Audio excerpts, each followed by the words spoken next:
HTML এ মেটা tag আপনার HTML document সম্পর্কে metadata প্রদান করে। মেটাডাটা মানে হলো আপনার HTML এর যে কন্টেন্ট আছে এই কন্টেন্ট সম্পর্কিত ইনফরমেশন, কিন্তু এটা কন্টেন্টের কোনো অংশ না। এখানে একটি link.html টিউটোরিয়াল আছে যেটি আমরা আগে এ সম্পর্কে ভিডিও বানিয়েছি। এই ডকুমেন্টটি আমরা ইউজ করব। এখন আপনি যদি একটি নতুন HTML পেজ খুলেন VS কোডে, সেক্ষেত্রে যদি আপনি আশ্চর্যবোধক চিহ্ন দেন তাহলে এন্টার দিলে কিন্তু আপনার একটা খসড়া তারা করে দিবে। এখানে অলরেডি 2টি মেটা ট্যাগ আছে। যাই হোক, আমি এই অংশটুকু মুছে দিব।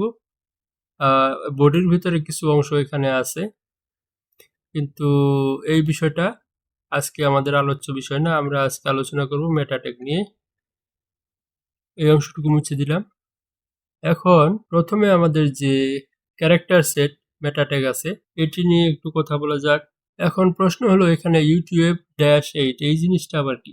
এই জিনিসটি আসলে হলো একটি এনকোডিং।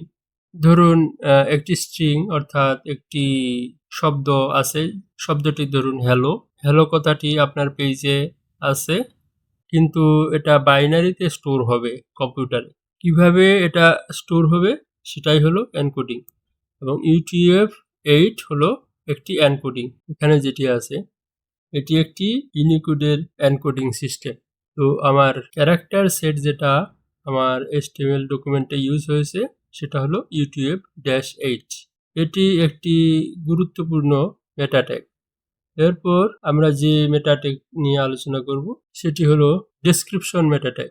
তার জন্য আমি লিখব মেটা দিয়ে নেম ডেসক্রিপশন, এবং কন্টেন্ট হবে কি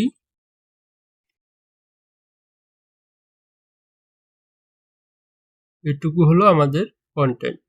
সার্চ ইঞ্জিন যেমন গুগল কিন্তু আমাদের পেজে যদি এরকম ডেসক্রিপশন মেটা ট্যাগ থাকে তার কন্টেন্টকে আপনার পেজ রেজাল্টে যে রেজাল্টগুলো থাকে তার ডেসক্রিপশনগুলো কিন্তু এই ডেসক্রিপশন থেকে নিয়ে ব্যবহার করে। অনেক ক্ষেত্রে কিন্তু আবার সার্চ পেজ রেজাল্টের রেজাল্টগুলোর ডেসক্রিপশন অংশটুকু কিন্তু এই ট্যাগ ছাড়াও অনেক ক্ষেত্রে তৈরি হয়। আপনার ডেসক্রিপশন যদি আকর্ষণীয় হয় তাহলে কিন্তু এটা বেশি বেশি ক্লিক জেনারেট করবে, অর্থাৎ আপনার পেজে ভিউ বেশি হবে। সেই কারণে এই ডেসক্রিপশন মেটা ট্যাগ ইম্পর্টেন্ট। এরপর আমরা আলোচনা করব কিওয়ার্ড মেটা ট্যাগ নিয়ে। আমি যদি এই লাইনটা ডুপ্লিকেট করি, এখানে আমি দিব কিওয়ার্ডস। এটা কিন্তু আগেকার দিনে এই ট্যাগটা অনেক গুরুত্বপূর্ণ ছিল, এখন কিন্তু এটা খুব একটা রিলেভেন্ট না। সার্চ ইঞ্জিনগুলো কিন্তু কিওয়ার্ডস, আপনারা এখানে যে মেটা ট্যাগে যে কিওয়ার্ডগুলো লিখলেন সেগুলো কিন্তু র্যাঙ্কিং এর কাজে গুরুত্ব দেয় না।